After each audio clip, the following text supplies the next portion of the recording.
Hello guys, आज हम लोग इस लेक्चर में देखेंगे मैप डाटा स्ट्रक्चर के बारे में। लास्ट लेक्चर में हम लोग ने सेट डाटा स्ट्रक्चर के बारे में देखा था। वहाँ पर उसके कुछ मेथड्स थे जिनको हमने वहाँ पर डिस्कस किया था। तो उसी के बाद हमारा नया कॉन्सेप्ट आता है मैप डाटा स्ट्रक्चर के बारे में कि मैप डाटा स्ट्रक्चर क्यों यूज किया जाता है, और इसके ऊपर कुछ पॉइंट्स, कुछ मेथड है जिनको आज हम लोग यहाँ पर डिस्कस करेंगे।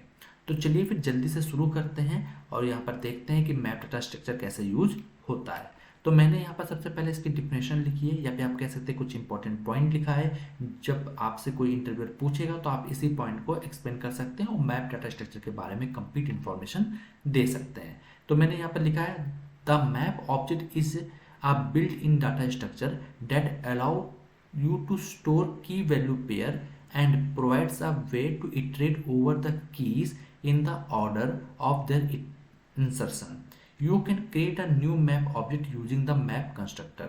मतलब क्या है कि जो मैप डाटा स्ट्रक्चर है, अगर आपको इसको बनाना है तो सबसे पहले आपको मैप का कंस्ट्रक्टर बनाना पड़ेगा, जिसको हम लोग बनाते हैं न्यू कीवर्ड का यूज करके।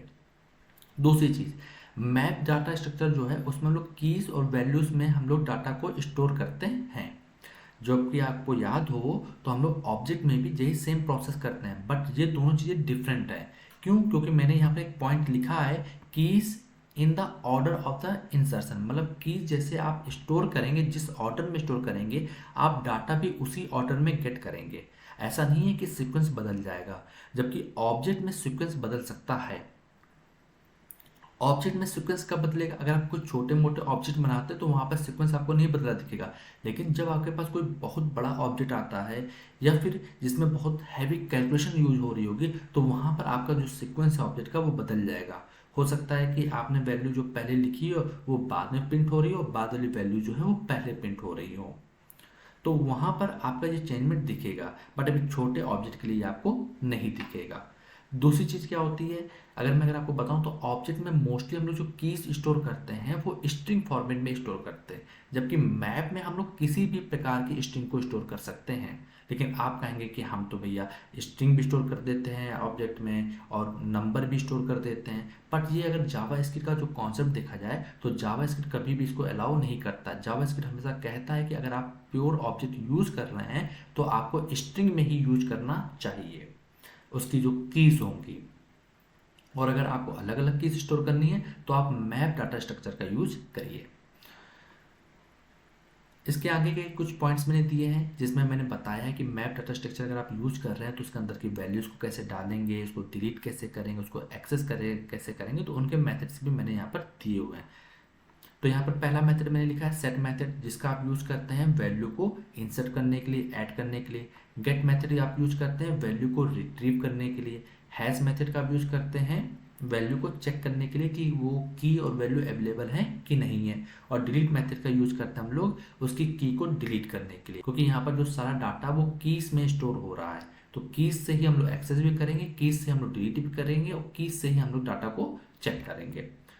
अगला पॉइंट लिखा फॉर ऑफ और फॉर ईच लूप का आप यूज करके इसको इटरेट कर सकते हैं। और अगर आपको याद हो तो हम लोग फॉर इन लूप का यूज करते थे ऑब्जेक्ट में। यहाँ पर फॉर इन लूप का हम लोग यहाँ पर यूज नहीं करते, यहाँ पर हम लोग फॉर ऑफ का ये करेंगे या फिर फॉर ईच लूप का करेंगे। तो ये एक दूसरा डिफरेंस भी आपको यहाँ पर मिल गया, जो कि आप बता सकते हैं। इंटरव्यूअर अगर आपसे पूछे कि ऑब्जेक्ट और मैप में क्या डिफरेंस है तो आप बता सकते हैं कि ऑब्जेक्ट जो होता है वो इन ऑर्डर होता है, जबकि मैप जो होता है वो ऑर्डर्ड वे में चलता है। दूसरा, फॉर इन लूप का यूज करते हैं हम लोग ऑब्जेक्ट में, जबकि मैप में हम लोग फॉर ऑफ लूप का यूज करते हैं। अब यहाँ पर जल्दी से काम करते हैं, हम लोग बना के देख लेते हैं कि मैप जो डाटा स्ट्रक्चर है आप उसको कैसे बनाएंगे। या फिर उससे पहले जो हमने एक स्टार्टिंग में पॉइंट लिया था कि जो ऑब्जेक्ट होता है वो एक सीक्वेंस में नहीं होता, उसकी साइज की जो होती है वो इन सीक्वेंस हो सकता है या फिर इन ऑर्डर में हो सकता है। तो मैं आपको उसको एक्सप्लेन कर देता हूँ पहले। जैसे मैंने यहाँ पर कंसोल नहीं लगेगा, सबसे पहले एक वेरिएबल आएगा CONST कॉन्स्ट, और यहाँ पर मैं कर लेता हूँ ऑब्जेक्ट डाटा। और मैंने यहाँ पर क्या किया, मैंने एक वैल्यू को स्टोर कर लिया। जैसे ए में हम लोग स्टोर कर लेते हैं यहाँ पर हेलो, और फिर हम लोग क्या करते हैं बी में स्टोर कर लेते हैं हम लोग डाटा, और सी में हम लोग स्टोर कर लेते हैं नंबर को। और फिर क्या करते हैं, इसको जल्दी से हम लोग प्रिंट कराते हैं। तो जैसे मैंने यहाँ पर क्या किया, एक फॉर इन लूप लगाते हैं, और यहाँ पर डी दिया इन और ऑब्जेक्ट डाटा हमने पास किया जिसमें हमारा ऑब्जेक्ट पूरा स्टोर है। इसके बाद हमने कंसोल लगाते हैं और कंसोल के अंदर जिसमें हमारी एक एक वैल्यू पिक होंगी जो कि हमारी है डी, तो डी की हमारी यहाँ पर पिक होके मिल जाएगी। तो आप देखेंगे यहाँ पर आपको ए बी सी यहाँ पर प्रिंट होके मिल गया। तो गाइस कई बार क्या हो सकता है कि आपको जो सीक्वेंस दिख रहा है वो ए बी सी है, तो हो सकता है कई बार आपको ए पहले मिल जाए सी आपको बाद में मिले, तो ये भी सीक्वेंस हो जाता है। कोई जरूरी नहीं है कि सीक्वेंस आपका सेम बनाओ। ये प्रोसेस आपको तब दिखेगा जब आप कोई प्रोजेक्ट पे काम कर रहे होंगे।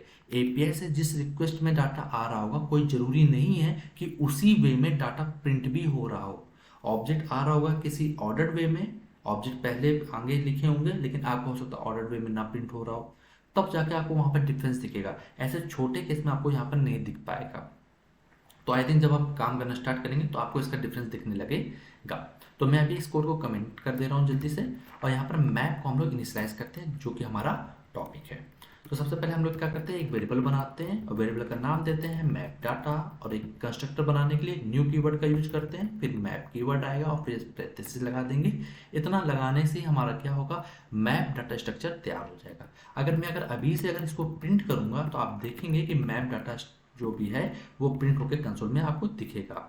यहाँ पर सी आप कंसोल में देख सकते हैं मैप जो डाटा स्ट्रक्चर है वो यहाँ पर प्रिंट होके आ गया, जिसका साइज अभी क्या है 0, मतलब यहाँ पे इसका कोई भी साइज नहीं है, मतलब इसमें कोई भी की और वैल्यू नहीं पड़ी हुई है। अब इसके अंदर डाटा डालना है, तो डाटा डालने के हम लोग ने पढ़ा है कि सेट का यूज करते हैं, सेट मेथड जो है उसका यूज करते हैं।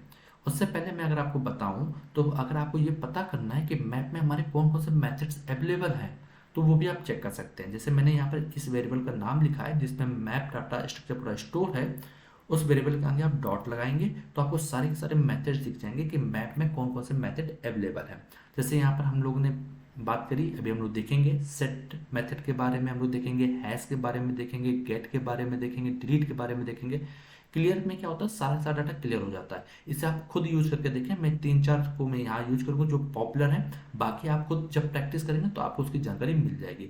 साइज क्या करता है कि साइज हमें जो मैप डाटा स्ट्रक्चर है उसका साइज हमें रिटर्न करके देता है। तो कुछ आप अपने आप ट्राई करिएगा, बाकी कुछ है जो हम यहाँ पर डिस्कस कर लेंगे। तो जल्दी से काम करते हैं, वैल्यू को स्टोर करते हैं यहाँ पर। तो वैल्यू स्टोर करने का हम लोग क्या यूज करेंगे, सेट मेथड का यूज करेंगे। तो map data dot set method लगाएंगे और सेट मेथड के अंदर क्या आएगा, हमारी की वैल्यूज आएंगी। अगर आप कंसोल चेक करेंगे तो यहाँ पर आपको दिखेगा कंसोल में दे रहा है कि की जगह भी अनडिफाइंड है और वैल्यू की जगह भी अनडिफाइंड है। क्यों, क्योंकि अभी हमने की और वैल्यू डाली ही नहीं है। हमने पहला सेट मेथड लगा दिया। सेट मेथड का मतलब क्या है, पहला जब लगाया तो एक की और वैल्यू वहां चली गई लेकिन उसकी कोई वैल्यू नहीं दी है तो इसका अनडिफाइंड आ गया।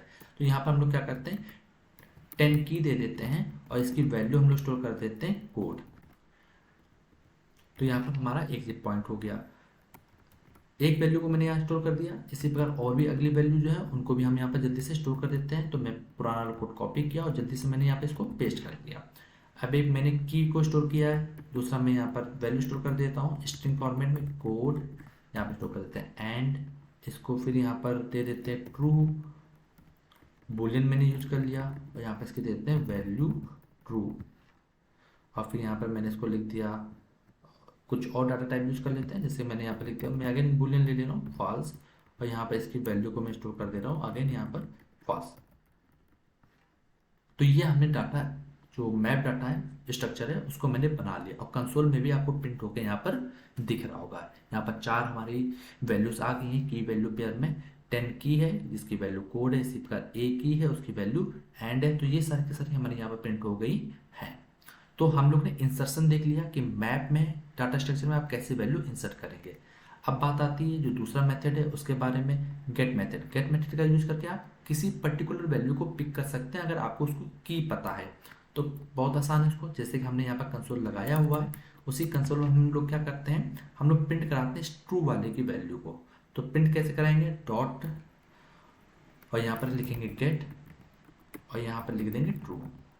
जैसे ट्रू लिखेंगे तो आप देखेंगे यहाँ पे इसकी वैल्यू प्रिंट होकर आगे वैल्यू ट्रू, जो कि यहाँ पे स्टोर है। यहाँ पर वैल्यू क्या मैंने स्टोर की थी, वैल्यू ट्रू। अगर आप चाहें तो यहाँ पर पास कर सकते हैं फॉल्स, FALS फॉल्स पास करेंगे तो यहाँ पर आपको वैल्यू मिल जाएगी इसकी फॉल्स। अगर आप स्ट्रिंग फॉर्मेट में लिख देंगे ए तो यहाँ पर आपको मिल जाएगा एंड। अगर आप यहाँ नंबर लिख देंगे, मतलब जैसा आपने जो टाइप स्टोर किया है की में वही टाइप आप डायरेक्ट यहाँ पर देख सकते हैं। तो यहाँ पर कोड प्रिंट होके आ गया। तो तो गेट मेथड का यूज करके आप किसी पर्टिकुलर वैल्यू को प्रिंट करा सकते हैं मैप डाटा स्ट्रक्चर में। अगला मेथड जो है वो है हमारा हैज मेथड क्या करता है, वो आपको ये बताता है कि वो की अवेलेबल है कि नहीं है। जैसे कि एग्जांपल तौर पर जो हमने गेट मेथड लिखा था, इसी की जगह मैंने हैज लिख दिया, तो आप देखेंगे यहाँ पर रिटर्न करेगा ट्रू फॉल्स, क्योंकि हैज जो होता है वो कंडीशन है, वो कंडीशन बता रहा है कि भाई अवेलेबल है कि नहीं। अगर अवेलेबल है तो हाँ, नहीं अवेलेबल है तो नहीं। और कोडिंग में हम लोग हाँ को कहते हैं ट्रू, नहीं को कहते हैं फॉल्स। तो यहाँ पर इसने रिटर्न कर दिया ट्रू। अगर मैं यहाँ पर लिख दूँ 100, तो जो कि अवेलेबल ही नहीं है, तो यहाँ पर फॉल्स रिटर्न कर देगा, सिंपल सा। तो यहाँ पर हैज मेथड को भी हमने यहाँ पर कवर कर लिया। अब बात करते हैं डिलीट मेथड के बारे में। तो डिलीट मेथड क्या करता है, वो किसी की को डिलीट करता है। तो डिलीट करने का तरीका क्या है, मैं यहाँ पर जल्दी से लिख देता हूँ, मैप डाटा डॉट डिलीट लगाया और उसके अंदर हम लोग पास कर देंगे की, कि किस की को डिलीट करना है। तो हमने यहाँ पास कर दिया 10 को। तो जैसे मैंने 10 को पास किया तो क्या होगा, 10 की वाली जो वैल्यू है वो पूरी पूरी डिलीट हो गई होगी। अगर मैं यहाँ पर मैप डाटा को प्रिंट कराऊं तो आप देखेंगे अब केवल आपको यहाँ पर 10 वाला जो की है वो आपको यहाँ पर नहीं मिलेगी, केवल आपको 3 ही वैल्यू यहाँ पर आपको मिल रही है, जो कि ए की वाली है, ट्रू की वाली है और फॉल्स की वाली पड़ी हुई है। लेकिन 10 की जो थी वैल्यू वो यहाँ पर आपको नहीं दिखेगा, वो ऑब्जेक्ट आपको यहाँ पर नहीं मिलेगा। तो डिलीट क्या करता है, वो डायरेक्टली आपको यहाँ पर रिटर्न कर देता है, वो भी ट्रू और फॉल्स जो होता है वो भी रिटर्न करता है। जैसे हैश ट्रू फॉल्स रिटर्न करता है, डिलीट भी आपको ट्रू और फॉल्स रिटर्न करता है। तो यहाँ पर हमने 4 मेथड्स तो जिनको हमने यहाँ पर देख लिया। बाकी जो भी मेथड्स है वो आप खुद ही ट्राई कर सकते हैं। अगर मैं यहाँ पर डॉट साइज लिख दूंगा तो आप यहाँ पर साइज चेक कर सकते हैं कि कितना साइज है। जैसे कि अब यहाँ पर 3 साइज दिख रहा है, क्लियर करेंगे तो पूरा पूरा जो मैप डाटा स्ट्रक्चर है वो क्लियर हो जाएगा, लेकिन आप उसको खुद ट्राई करके देखें। अब बात करते हैं लूप के बारे में, कि यहाँ पर तो एक तरीका है कि हम लोग सिंगल वैल्यू भी प्रिंट कराना चाहते हो तो आप प्रिंट करा सकते हैं, जबकि सेट में ऐसा नहीं था। सेट पे आप प्रिंट नहीं करा सकते थे सिंगल वैल्यू को, वहाँ प्रिंट पर प्रिंट कराने के लिए आपको लूप लगाना पड़ता था, तब जाके आप वैल्यू को प्रिंट करा पाते थे, या फिर आप उसको एक अरे में बदल कर तब आप एक सिंगल वैल्यू को प्रिंट करा सकते थे। लेकिन यहाँ पर आप ऐसा नहीं करेंगे, क्योंकि यहाँ पर आपको मेथड प्रीडिफाइंड मिल जाते हैं। अब अगला देखते हैं यहाँ पर हम लोग लूप लगाना, कि लूप लगा के कैसे हम लोग इसको यूज करेंगे। तो मैं इस लाइन को कमेंट कर देता हूँ जल्दी से, और फिर यहाँ पर जल्दी से हम लोग एक लूप लगाते हैं। सबसे पहले लूप ट्राई करते हैं फॉर ईच लूप का। फॉर ईच लूप कैसे लगता है, सबसे पहले हम लोग वेरिएबल का नाम लिखते हैं जहाँ पर हमारी वैल्यू स्टोर है, फिर डॉट फॉर ईच लगाते हैं और इसके अंदर हमारा एक रहता है एरो फंक्शन, और फिर पैरेंथेसिस के अंदर हमारा एक वेरिएबल रहता है जो कि एक एक वैल्यू को पिक करता है। तो मैंने यहाँ पर नाम दे दिया डाटा। अब इसी को हमने यहाँ पर जल्दी से कर लेते हैं कंसोल डॉट लॉग और डाटा को प्रिंट कराते हैं। जैसे ही आप यहाँ पर डाटा लिखेंगे तो आप देखेंगे सारी की सारी जो वैल्यूज हैं वो आपको यहाँ पर प्रिंट होके मिल जाएंगी। तो फॉर ईच लूप जो होता है वो आपको कीज नहीं रिटर्न करता, वो आपको सारी की सारी वैल्यूज रिटर्न करता है। तो यहाँ पर फॉर ईच लूप जो है वो भी हमारा यहाँ पर वर्क करता है और आप आसानी से यूज कर सकते हैं। दूसरा हमारा जो मेथड है वो है हमारा फॉर ऑफ लूप, जिसका यूज करके हम लोग वैल्यू को प्रिंट करा सकते हैं। तो जल्दी से फॉर ऑफ लूप को भी हम लोग देख लेते हैं। यहाँ पर हम लोग ने क्या लिखा है, सबसे पहले एक वेरिएबल को डिफाइन करेंगे। यहाँ पर हम लोग वेरिएबल डिफाइन करते हैं डाटा नाम से, फिर ऑफ कीवर्ड लगाते हैं, फिर उसके आगे हम लोग वेरिएबल का नाम लिखेंगे जो कि वेरिएबल है हमारा मैप डाटा, जिसके अंदर पूरा डाटा स्टोर है। फिर यहाँ पर जल्दी से कंसोल डॉट लॉग और यहाँ पे प्रिंट करते हैं डाटा को। जैसे डाटा प्रिंट करेंगे तो यहाँ पर हमारी सारी की सारी जो भी एक अरे फॉर्मेट डाटा है वो आपको यहाँ पर मिल जाएगा। सी आप जैसे यहाँ पर देख सकते हैं एक अरे फॉर्मेट में डाटा हमारा यहाँ पर है, जिसमें उसकी की भी स्टोर है और उसकी वैल्यू स्टोर है। इसी प्रकार अगला भी हमारा सब अरे यहाँ पर बन गया और उसमें आपको सारी की सारी वैल्यू मिल गई है। नॉर्मल जो ऑब्जेक्ट होता है वहाँ पर ऐसा नहीं होता, नॉर्मल में हम लोग अलग प्रकार से उसको प्रिंट कराते हैं। और नॉर्मल ऑब्जेक्ट जो होता है वहाँ पर हमारा फॉर इन मेथड जो होता है उसका हम लोग यूज करते हैं और उसको यूज करके हम लोग उसकी सारी की सारी वैल्यू को प्रिंट कराते हैं। तो आई थिंक गाइस आपको ये मैप डाटा स्ट्रक्चर जो है उसके बारे में थोड़ा कॉन्सेप्ट समझ में आ गया होगा। अगर कोई डाउट तब भी लगता है तो आप हमसे कमेंट करके पूछ सकते हैं, मैं आपको वहाँ पर उसका आंसर दे दूंगा। और गाइस अगर आपको ये वीडियो पसंद आई हो तो वीडियो को लाइक करें और चैनल को सब्सक्राइब करना ना भूलें। तो चलिए फिर मिलते हैं नेक्स्ट वीडियो में।